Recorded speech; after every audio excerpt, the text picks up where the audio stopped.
they put Tom Hanks in a damn Porky's. What do they do? Have you seen Bachelor Party? No. Bachelor Party is a horny 80s movie, and they put America's Dad in this thing. Oh, no. And he looks horrified on the poster. Why are they putting me in a Porky's? It starts with he's a wacky, he drives a school bus for a Catholic school, and he pulls up, and the nun's like, Tom Hanks, you're late. And he's already full Hanks. He's like, hey, sister, if you ever don't want to be a nun, come and see me for some sex. I'm Tom Hanks. He's like so wacky in this. It's like he's dissociating. Okay. And really, now we just see how none of his friends are good at their jobs. His main buddy became a children's photographer to hit on the moms. Oh, all right. So he's got like the backdrop, and he's got like he's putting goofy stuff on the baby. Oh, then the mom we see has huge boobs. Oh, great. So he's taking pictures of the baby, and then eventually he's like, "Hey, mom, you get in there." And then eventually he gets in the picture. And then Tom Hanks comes in and he's like, "We're taking a picture with the lady in her boobs." Then he jumps, and then they just get the kid out of there, and now it's just Tom Hanks and his buddy posing with boobs. And of course her shirt comes open because they're so big, because it's wacky and we're having a good time. Then they go to the restaurant with all the buddies, and he's like, I got big news, guys, I'm getting married. And they're like, what the fuck? They're like, but what about boobs? You know what I mean? They're like, who's gonna look at boobs with us? And then finally his one buddy is like, you know what, let's be happy for him. A toast to Rick and Debbie. That's the couple. And then it's Debbie. The actress is Tawny Katane. Okay. Tawny means orangish brown, and Katane is a baby cat. All right. And then he goes to his doctor brother. He has an older brother who's a doctor, and the brother's like, he's like, what do you think? And he says, just don't do it. He's like, do you know what you're giving up? He's like, the nakedness, the messing around, and don't get me started on the boobs. So then they go to the hotel where the party's gonna happen in a hotel suite.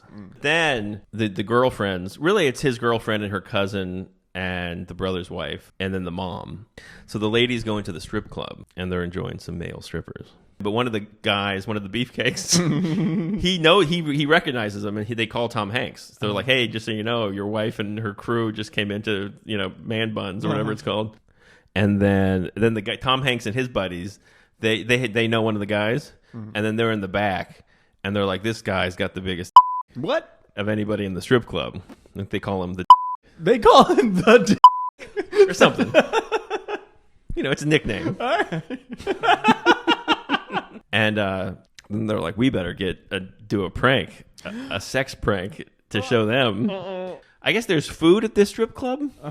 So then their big idea is, so this guy with the big, he gets a big serving tray, a big silver serving tray, and he puts his penis in a hot dog bun.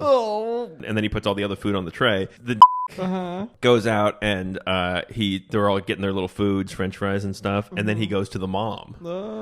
Of course, his wife to be's mother. And she grabs the bun. I guess she's not really looking, and she just starts pulling on it. And he's like, "Oh yeah!" And she's pulling on it, and then they all start to slowly realize what's happening. And then now the guys are watching; they're laughing off to the side.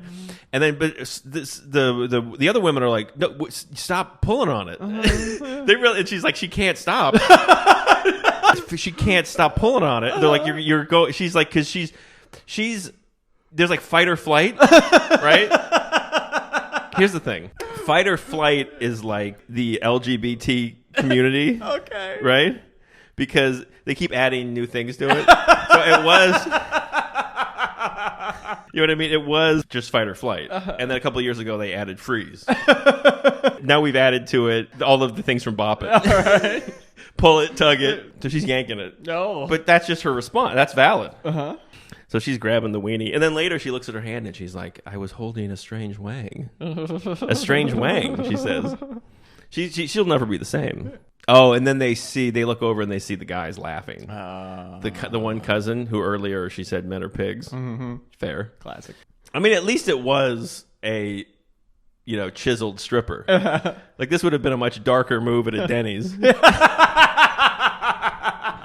The little guy goes to get some hookers, and he finds a pimp, and the pimp turns around with his big hat on, and it's an Indian guy. And he's like, what it do, Jack? What it be? What it do? If we're not careful with these voices, we'll become world famous doing these voices. So finally, they come back. Party's raging. A band shows up. Everybody's partying. So now the party's going. The hookers are there. Random people from the hotel are just showing up. It's a great party. The older brother has sex with a hooker because he hates his wife. Oh, shit. So then his brother says that being married sucks to him when he asks.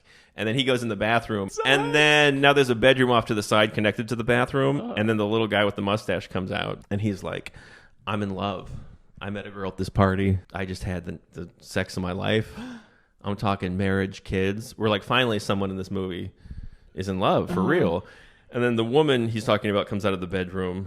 And then she goes to the toilet, lifts the seat up, pulls her dress up, pees standing up. And then flushes. She turns around and she's like, "Hey, my name's Tim." It's like, "Hey, my name's Tim.